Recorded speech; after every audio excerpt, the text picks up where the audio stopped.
Денес, четврта година подред, Општина Струмица во заедничка соработка со Дом за деца и млади организираме настан по повод Меѓународниот ден на жената 8 март. Целта на оваа активност е да ја подигнеме свеста кај најмладата популација за што всушност представува денот на жената 8 март и која е улогата на жената во современото општество. Од многобројните добиени литературни и уметнички творби може да се види дека во очите на најмладата популација се надминуваат предрасудите и стереотипите кои што владееле во минатото за тоа каква е улогата на жената и може да се забележи дека постои едно изедначување со мажите во современото општество. Оваа прилика ја искористувам да им го честитам 8 март, денот на жената, на сите жени во општина Струмица и во регионот, и како координаторка за еднакви можности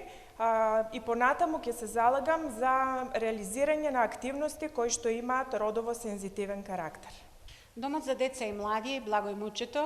од Струмица и оваа година, како и многу години наназад, впречом бидејќи домот постои повеќе од 70 години, се јавува во улога на организатор во соработка со Општина Струмица на настанот доделување на награди по повод Меѓународниот ден на жената 8 март. Беше најпрво распишан конкурс, и тоа ликовен и литературен, на тема Современа жена, посветена мајка.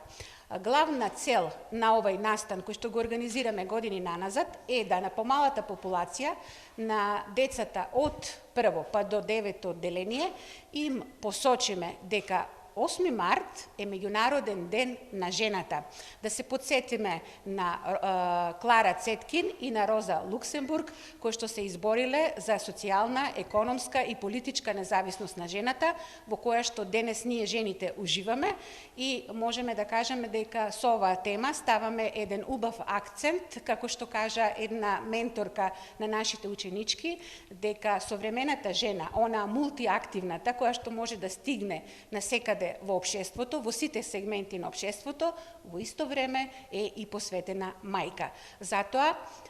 им порачувам на учениците, кои што во оваа година и во услови на пандемија беа присутни со тоа што доставија до нас некаде околу 75 литературни и околу 160 до 170 ликовни творби.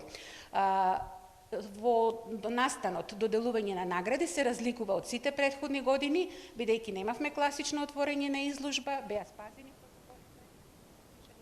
на COVID-19, меѓутоа, сепак беше спазена и традицијата, одбележан Меѓународниот ден на жената, поттикната креативноста на децата и на наставниците,